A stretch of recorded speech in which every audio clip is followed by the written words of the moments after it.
মধ্যপ্রাচ্যে সংঘাত আরও তীব্র আকার ধারণ করছে। যুক্তরাষ্ট্র ও ইসরায়েলের দাবি, তাদের যৌথ বিমান হামলায় ইরানের সামরিক শক্তি বড় ধরনের ধাক্কা খেয়েছে।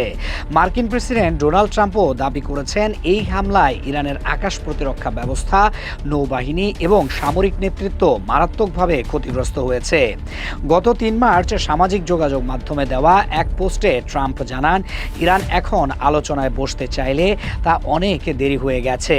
ওয়াশিংটন ও তেল আবিবের দাবি, তাদের যৌথ সামরিক অভিযানে ইরানের সামরিক সক্ষমতা উল্লেখযোগ্যভাবে দুর্বল হয়ে পড়েছে।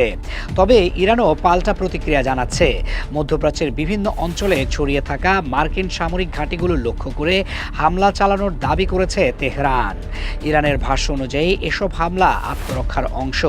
প্রযুক্তি ও সামরিক সক্ষমতায় যুক্তরাষ্ট্র ও ইসরায়েল বহু দিক থেকে এগিয়ে থাকলেও বিশ্লেষকদের মতে ইরান সরাসরি প্রচলিত যুদ্ধে জয়লাভের চেষ্টা করছে না, বরং তারা ভিন্ন ধরনের একটি কৌশল গ্রহণ করেছে। বিশেষজ্ঞদের মতে ইরানের বর্তমান কৌশল হলো সংঘাতকে দীর্ঘায়িত করা এবং পুরো অঞ্চলে ছড়িয়ে দেওয়া।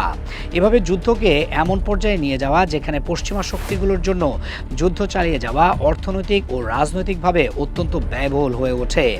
এই কৌশলের অংশ হিসেবে ইরান বড় আকারে সরাসরি যুদ্ধের বদলে ড্রোন হামলা, ক্ষুদ্র নৌযান ব্যবহার এবং গেরিলা ধাঁচের আক্রমণ কৌশল ব্যবহার করছে।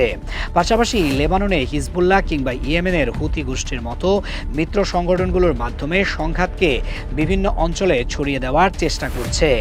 আরেকটি গুরুত্বপূর্ণ কৌশল হলো জ্বালানি পরিবহন রুটে অস্থিরতা তৈরি করা, বিশেষ করে মধ্যপ্রাচ্যের তেল পরিবহন পথগুলোতে চাপ সৃষ্টি করলে তার প্রভাব পড়তে পারে বৈশ্বিক অর্থনীতি ও আন্তর্জাতিক রাজনীতিতে। বিশ্লেষকদের মতে ইরানের এই কৌশলের মূল লক্ষ্য দ্রুত জয় নয়, বরং দীর্ঘমেয়াদে প্রতিপক্ষকে ক্লান্ত করে ফেলা। ফলে বর্তমান সংঘাতের ভবিষ্যৎ নির্ভর করছে শুধু সামরিক শক্তির উপর নয়, বরং কৌশল, অর্থনীতি এবং আঞ্চলিক রাজনীতির জটিল সমীকরণের উপর।